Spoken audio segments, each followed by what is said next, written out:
Hi అండి, welcome to my channel. నేను మీ శ్రావణి. ఎలా ఉన్నారు అందరూ? నేనైతే చాలా చాలా బాగున్నాను. మీరు కూడా బాగుండాలని కోరుకుంటున్నాను.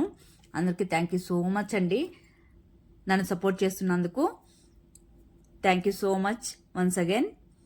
ఇవాళ అయితే నేను పొటాటో ఫ్రై అయితే ఎలా చేసుకోవాలో చూపించేస్తాను. ఇదైతే ప్రతి ఒక్కరికి తెలిసిన రెసిపీనే, కాకపోతే నేను ఎలా చేస్తానో మీకైతే చూపించబోతున్నాను.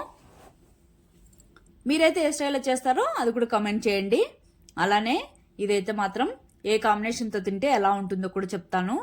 తప్పకుండా ఇది మాత్రం ఫాలో అయిపోండి, చాలా బాగుంటుంది టేస్ట్.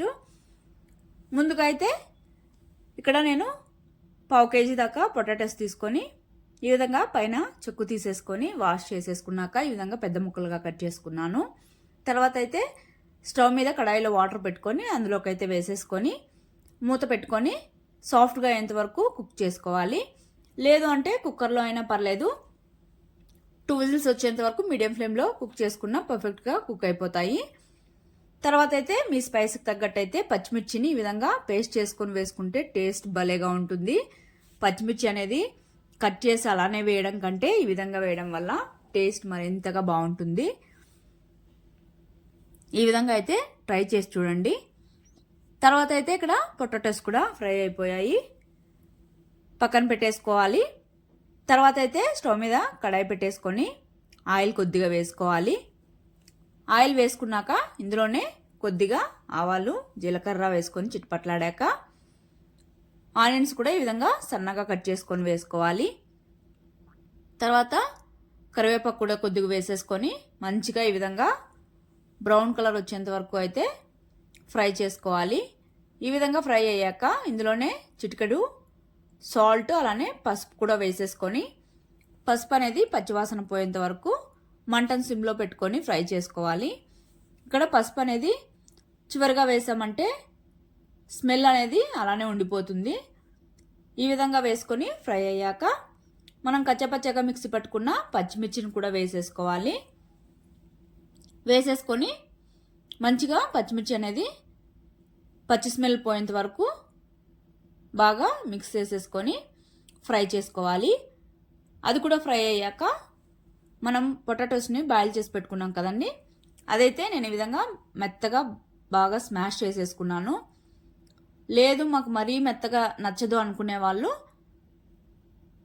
కొద్దిగా అంటే ఆలు ఉండంగానే కొద్దిగా చేత్తో ఒకసారి నలిపి వేసుకుంటే సరిపోతుంది. మరీ సాఫ్ట్గా వద్దు అనుకున్న వాళ్ళు ఆ విధంగా ట్రై చేయండి. తర్వాత వేసుకున్నాక మొత్తం బాగా మనం వేసిన పచ్చిమిర్చి మొత్తం అంతా మిక్స్ అయిపోయేలాగా ఈ విధంగా అయితే మిక్స్ చేసేసుకున్నాక కొద్దిగా కొత్తిమీరను వేసేసుకొని మిక్స్ చేసేసుకోవడమే. అంతే కదా, చాలా సింపుల్గా అయిపోయింది కదండి. ఇదైతే మాత్రం దోశకి సూపర్ కాంబినేషన్, పూరీకి కూడా చపాతీకి కూడా అలానే వేడి అన్నంలోకి తిన్నా డైరెక్ట్గా సూపర్గా ఉంటుంది.